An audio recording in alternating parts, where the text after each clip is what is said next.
Tuhan sertamu dan sertamu juga. Inilah Injil Tuhan kita Yesus Kristus menurut Yohanes.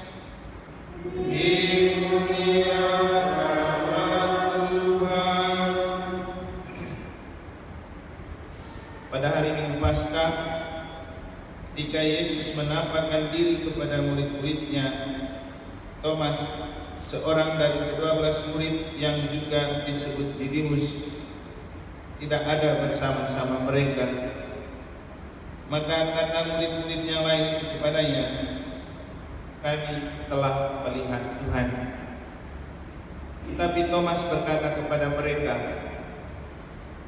"Sebelum aku melihat bekas paku pada tanganmu, dan sebelum aku mencucukkan jariku ke dalam bekas paku itu, dan mencucukkan tanganku ke dalam lambungnya, aku sama sekali tidak akan percaya."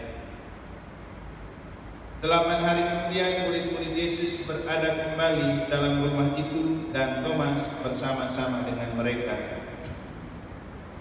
Sementara pintu-pintu terkunci, Yesus datang.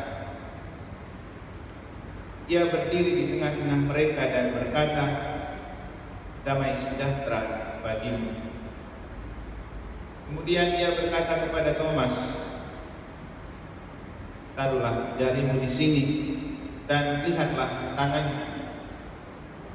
Ulurkanlah tanganmu dan cucukkanlah ke dalam lambungku, dan jangan engkau tidak percaya lagi, melainkan percayalah." Thomas menjawab kepadanya, "Ya Tuhanku dan Allahku."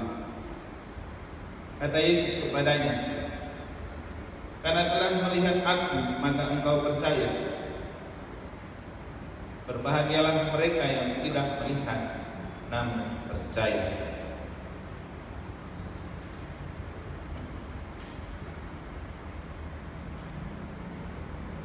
Demikianlah Injil Tuhan. Terpujilah Kristus.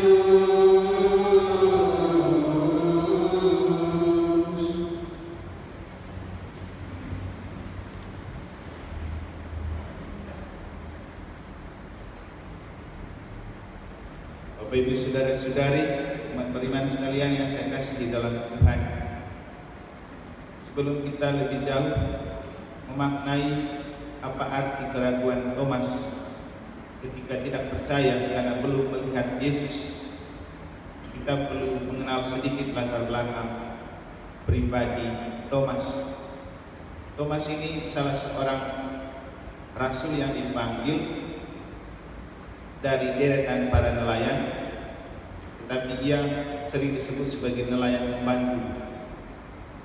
Disebut demikian karena ia tidak punya kapal atau perahu sendiri, berbeda dengan Simon dan Andreas yang memiliki perahu sendiri untuk melaut. Latar belakang inilah yang membuat Thomas dibangun sebagai pribadi yang agak tidak percaya diri dan juga tidak mudah percaya kepada orang lain. Tetapi Thomas itu memiliki keberanian. Walaupun ia tidak mudah percaya, ia memiliki keberanian, terutama ketika Yesus harus kembali untuk menyembuhkan dan membangkitkan Lazarus. Dan itu baru terjadi ketika beberapa saat Yesus sudah dilempari batu. Para murid takut untuk kembali bersama Yesus ke tempat di mana mereka membangkitkan Lazarus, namanya Betania. Tetapi Thomaslah yang meyakinkan para murid, "Ayo, mari kita ikut bersama Yesus." Karena ia ingin benar-benar menjadi pembela Yesus ketika ada apa-apa dengan Yesus. Thomas itu sangat terkenal ketika ia ragu dengan Yesus yang bangkit, ketika Yesus menampakkan diri setelah kebangkitan. Dan dalam Injil kita telah mendengar bagaimana Thomas mengungkapkan keraguannya dengan mengatakan, "Sebelum aku mencucukkan tanganku ke dalam lambungnya dan memasukkan jariku ke dalam bekas luka bakunya, aku tidak percaya.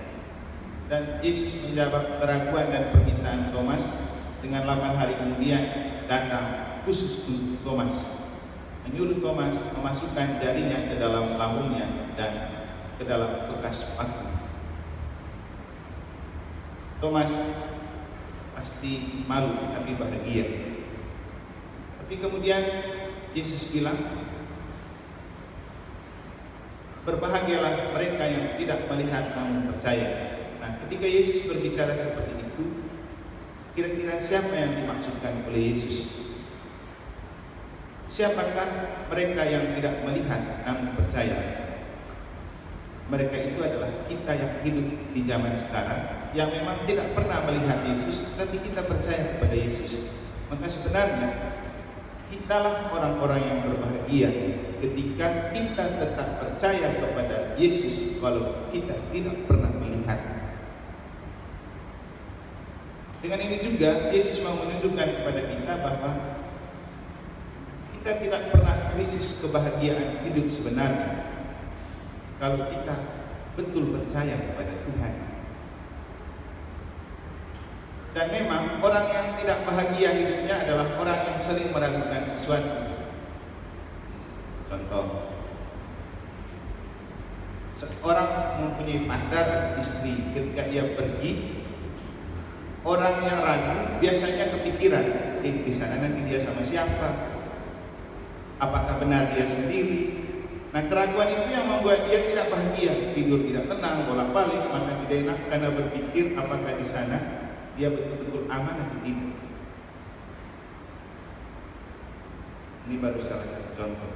Tapi yang mau saya ajak dari kita dengan belajar dari Thomas itu adalah bagaimana menjadi pribadi yang seperti dikatakan oleh Agustinus kalau saya tidak salah, Thomas itu pribadi yang matanya melihat kemanusiaan Yesus, tapi hatinya melihat kealahan Yesus. Ini pesan penting untuk kita. Boleh kita memandang Yesus secara manusiawi. Mungkin juga kita tidak percaya karena mata kita tidak bisa melihat Yesus, tapi hati kita harus tetap bisa melihat Yesus. Lagi-lagi kita perlu punya hati yang mampu melihat Yesus, karena tanpa itu kita tidak akan pernah bahagia, karena sumber kebahagiaan adalah ada di hati. Maka ketika Yesus juga berbicara, berbahagialah orang yang tidak melihat namun percaya, artinya mata Anda boleh tidak melihat Tuhan, yang penting hati Anda tetap percaya. Itu yang membahagiakan. Dan Bapak Ibu, orang yang sangat percaya kepada Tuhan akan lebih enjoy daripada orang yang setengah percaya atau ragu-ragu. Misalnya, ketika kita diselimuti oleh persoalan hidup dan kita tidak percaya kepada Tuhan, itu akan membuat kita tidak pernah bahagia. Tapi ketika kita punya persoalan hidup tapi kita percaya kepada Tuhan, itu yang membuat kita bahagia, karena punya prinsip, ya sudahlah, entah Tuhan mau apa dengan hidup saya, biarkan terjadi sesuai dengan apa yang Tuhan mau, bukan aku mau. Mengakhiri permenungan ini, saya menceritakan kembali cerita yang disiarkan oleh Bapak Don di grup Dewan Harian kemarin kalau tidak salah, tentang seekor rusa yang harus akan melahirkan anaknya di sebuah hutan. Dia pergi untuk melahirkan anaknya, tetapi ketika ia masuk di satu tempat, ia berhadapan dengan seorang pemburu yang sudah siap menembaknya. Ia takut untuk terus berjalan. Ketika ia hendak balik, ia melihat di belakangnya ada seekor harimau yang ganas yang sudah siap menerkamnya. Dia tidak berani dan takut untuk berbalik. Ketika ia ingin melarikan diri ke suatu tempat yang lain, ternyata di sebuah padang sedang terjadi kebakaran. Dia tidak mau lari ke sana. Tapi pada saat itu alam sedang diselimuti oleh guntur dan kilat. Dan itu yang membantu dia. Karena apa? Kilat dan guntur mengubah pandangan dan fokus si penembak, bukan lagi melihat rusa, tapi melihat harimau yang ada di belakang, sehingga peluru yang ditembakkan menyasar dan mematikan harimau. Setelah berhasil menembak harimau, ia ingin menembak rusa, tapi karena ia takut guntur kilat dan sudah bau hujan, maka penembak itu pulang. Hujan kemudian turun lalu mematikan api di padang, dan kemudian rusa melahirkan anaknya dengan baik. Pesannya, hidup itu perlu berserah kepada Tuhan, tetapi jangan pernah menyerah. Kalau orang yang di hatinya percaya kepada Tuhan, ia akan selalu berserah kepada Tuhan dan tidak akan pernah menyerah dengan apapun bentuk persoalan hidup, karena ia tidak ragu Tuhan pasti akan membuat segala sesuatu indah pada waktunya. Semoga Tuhan